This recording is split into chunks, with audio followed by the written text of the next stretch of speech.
তারা যদি আমাদের দলে আসতে চান অর্থাৎ এনসিপিতে যদি আসতে চান তাহলে কোন ফর্মে কিভাবে আসতে পারেন, আমরা তাদেরকে কিভাবে অ্যাকোমোডেট করব। একটা আলোচনা চলছে, এটা অস্বীকার করা যাবে না, তবে আলোচনাটা খুবই প্রাথমিক পর্যায়ে আছে এবং এটা নিয়ে মিডিয়ায় যেভাবে কথাগুলো আসছে, যেভাবে হাইপ তোলা হয়েছে কিংবা ফ্রেমিং করা হয়েছে, বাস্তবতাটা তার চেয়ে একটু আলাদা। মানে এখানে দুই দল ভেঙে নতুন দল হওয়া কিংবা জোট করা এই ধরনের কোনো আলোচনা কিন্তু চলছে না।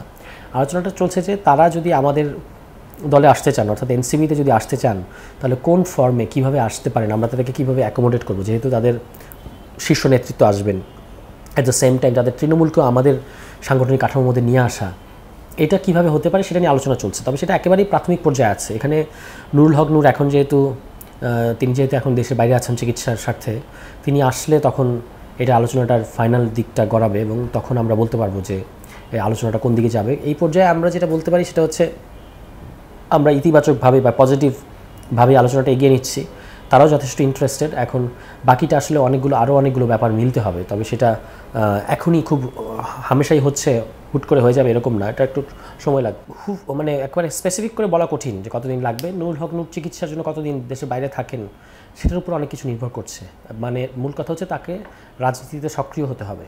সক্রিয় হওয়ার পরে আমরা যেহেতু তাকেই আমরা তাদের দলের প্রধান দায়িত্বশীল ব্যক্তি মনে করি, ফলে তিনি আসলে তার সিদ্ধান্তটাই আমাদের জন্য গুরুত্বপূর্ণ। তখন আমাদেরও শীর্ষ নেতৃত্ব তার সাথে বসবেন। রোজকার সাধারণ খাবার এখন হবে অসাধারণ, প্রাণ স্বাদের মশলা, স্বাদ বাড়ায়, ঘ্রাণ ছড়ায়। এখন আমরা অন্য যারা নেতৃবৃন্দ আছেন তাদের সাথে কথাবার্তা এগিয়ে নিচ্ছি এবং তাদের মনোভাবটাও আমরা যাচাই বাছাই করছি, বুঝতে পারছি যে তারা পজিটিভ এটার ব্যাপারে।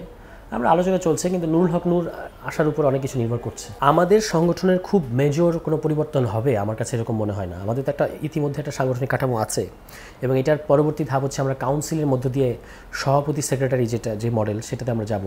কিন্তু ইন দ্য মিন টাইম যদি গণ অধিকার পরিষদের সাথে আমাদের আলোচনাটা আগায়, তাদের শীর্ষ নেতৃত্বকে তো আমাদের অ্যাকোমোডেট করতে হবে, তাদেরকে একটা ভালো জায়গা দিতে হবে।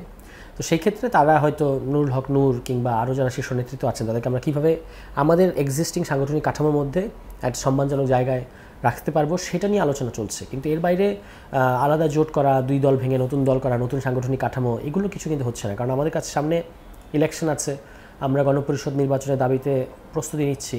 এখন আমরা কিন্তু এরকম খুব মেজর কোনো এক্সপেরিমেন্টে যাব না, মানে এখন আমাদের মেজর এক্সপেরিমেন্টে যাওয়ার সময় নাই।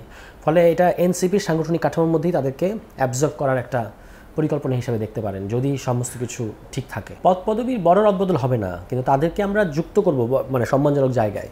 আমাদের যারা এক্সিস্টিং পদপদবিতে আছে সেটা তো মানে রদবদল হওয়ার বড় কোনো স্কোপ নাই, কিন্তু তাদেরকে কোথায় আমরা প্লেস করব, যেহেতু যেমন ধরেন আমাদের সর্বোচ্চ ফোরাম হচ্ছে পলিটিক্যাল কাউন্সিল, তো সেই পলিটিক্যাল কাউন্সিলে তাদের কয়জনকে আমরা যুক্ত করব, কিংবা নুরুল হক নূর যেহেতু ওই দলের প্রধান ছিলেন তাকে আমরা কিভাবে কোন একটা আলোচনা আছে যে এই সাংগঠনিক কাঠামোর মধ্যে একটা হয়তো নতুন পদ সৃষ্টি করার প্রয়োজন পড়তে পারে নুরুল হক নূরের জন্য।